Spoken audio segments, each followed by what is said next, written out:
Ensuite, on revient à Chapelle Internationale sur la modification du PLU. Michel. On a les résultats de l'enquête publique, le commissaire enquêteur ayant rendu un avis favorable à l'ensemble du projet. Je tiens à préciser des choses que l'on voit assez rarement dans les rapports des commissaires enquêteurs, puisqu'il dit une concertation utile et efficace, inscrite dans la durée, sans doute exemplaire. C'est une volonté commune des trois principaux acteurs du projet, à savoir la mairie du 18e arrondissement, la SNEF et Espace Ferroviaire Aménagement. Et dans son rapport, d'une manière générale, le commissaire enquêteur a jugé le climat de cette enquête publique serein. Il pense que la qualité de la concertation préalable y a vraisemblablement largement contribué. Peu d'objections ont été formulées sur le fond au regard de la révision simplifiée du plan local d'urbanisme, mais il a ressenti une attention et une grande vigilance de la part du public vis-à-vis du développement de ce programme.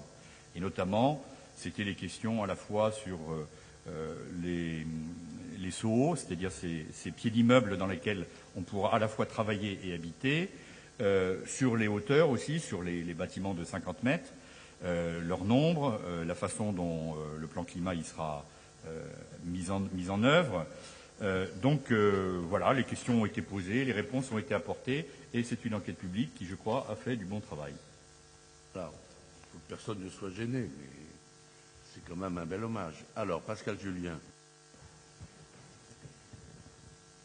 Oui, j'ai vu ça. C'est vrai que le comité de suivi fonctionne bien, je l'ai déjà dit ici d'ailleurs. Même si le rapport du commissaire enquêteur me semble un petit peu idéaliser la réalité, parce que il ne faut pas oublier qu'il mentionne quand même le fait que il dit un peu tout et son contraire d'ailleurs. Il dit que la concertation a marqué une adhésion du public au projet d'aménagement, qu'elle a été utile, efficace, etc. Mais en même temps, un peu plus loin, il dit les points en discussion restent mentionnés, la vigilance du public est marquée.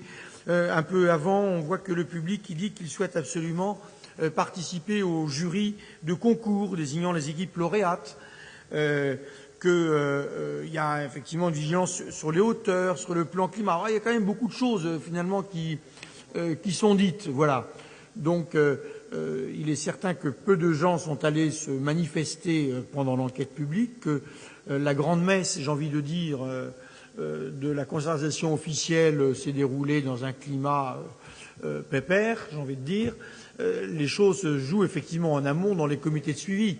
Mais là, il y a encore quand même beaucoup de choses qui restent à voir, notamment en matière d'environnement. Je t'ai demandé un document que tu m'as transmis, Michel, et qui montre que, par exemple, là, quand il est dit que, je lis, un travail sérieux a été fait, enfin que le travail a été fait de manière à assurer les meilleures conditions de luminosité des appartements, des bureaux, etc. Justement, il semble bien qu'en matière de jeu d'ombre et d'ensoleillement, tout ne soit pas parfait. Voilà, bref, je trouve que ce commissaire enquêteur, il a un petit peu idéalisé les choses, même si moi-même, je le répète, c'était une vraie concertation, les comités de suivi fonctionnent bien. Enfin, on restera vigilant. En tout cas, les associations, elles font ce qu'elles veulent de leur côté, mais du mien, je serai très vigilant sur la question du plan climat, sur la question des matériaux utilisés. Je ne suis pas sûr que parti comme c'est, par exemple, ce quartier pourrait être qualifié d'éco-quartier au sens du label qui a été énoncé par Cécile Duflot, enfin les services de Cécile Duflot, la ministre du Logement, en décembre dernier. Il y a maintenant un label, parce que chacun dit qu'on fait un écoquartier. Dès que vous avez une crotte qui sort de terre, on dit « Ah la vache, c'est un écoquartier », même quand c'est moche comme tout et que c'est une vraie passoire énergétique. Donc il fallait mettre de l'ordre. Elle en a mis, elle a eu raison. Je ne suis pas sûr du tout que ce projet puisse s'inscrire dans la labellisation écoquartier. Je le souhaite, et toutes les propositions que je ferai dans ce comité de suivi iront dans ce sens. Mais franchement, on en est loin. Voilà pourquoi je voulais un petit peu apporter quelques nuances aux propos un petit peu exagérés, à mon avis, de ce document. Si je peux me permettre,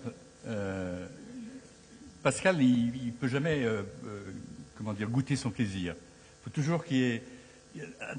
Attention, pour le moment ça va, mais attention, plus tard. Ben oui, on continuera.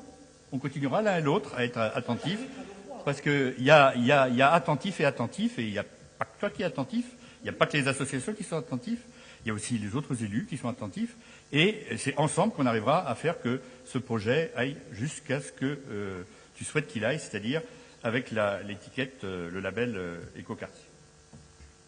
Monsieur Bournazel, vous aviez demandé la parole? Oui. Je vais faire bref, parce qu'on aura ce débat au Conseil de Paris, puis on l'aura certainement souvent.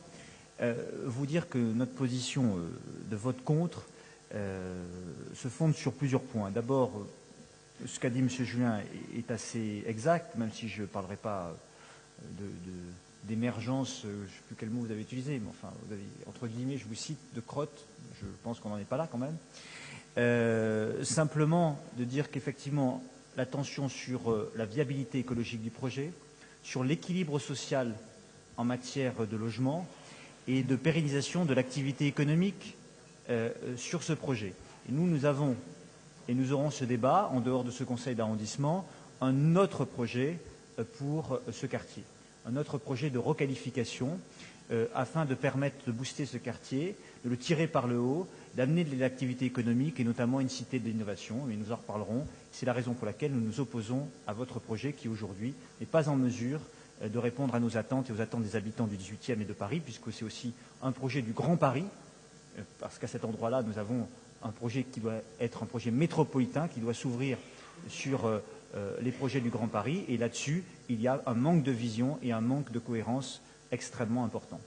Bien, Monsieur Bournazel, chacun est libre de ses propos, il n'y a aucun problème. Et puis on sait bien que les périodes font quelquefois que les avis changent.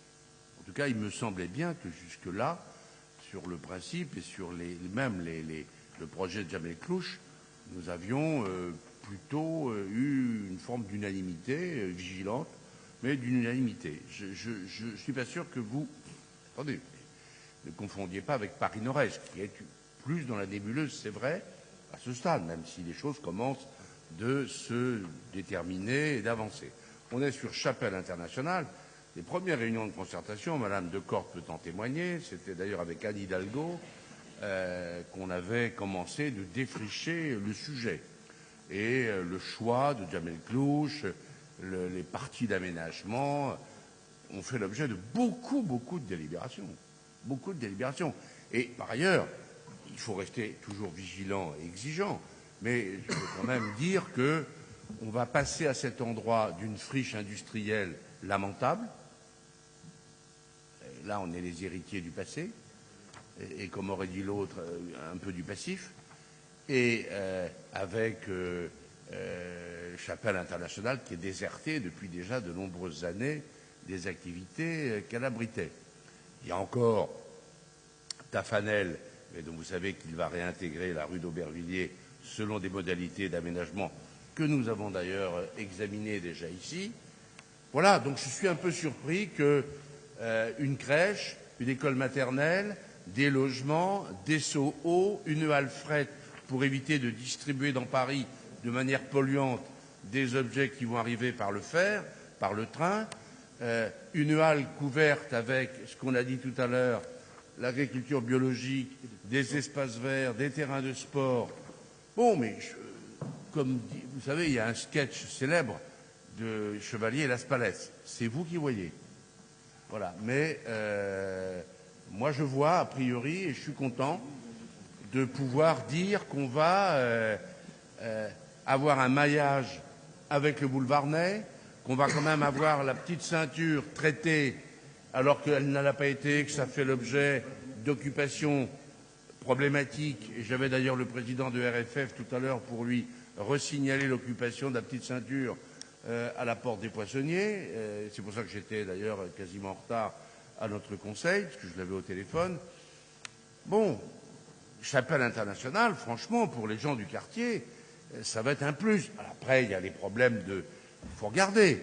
Mais enfin, en matière d'aménagement, de commerce, de voirie, les gens qui sont dans la crèche, qui est rue du Pré, impasse du Gué, avec la boulangerie dont on parlait tout à l'heure, bah, ils ont hâte de voir changer l'endroit, parce que les entrepôts désaffectés tels qu'ils sont aujourd'hui, franchement, je pense qu'on a là un projet qui devrait être magnifique, même s'il peut être encore amélioré. Voilà, donc, mais bon, j'enregistre les votes, et donc j'imagine que sur ce vote, comme sur le précédent, il y a un vote contre de l'opposition et un vote pour de la majorité. Ai-je bien compris? J'ai compris. Donc, qui est pour la majorité, qui est contre l'opposition? Voilà au moins qu'il y ait le mérite de la clarté. Mais c'est un peu nouveau.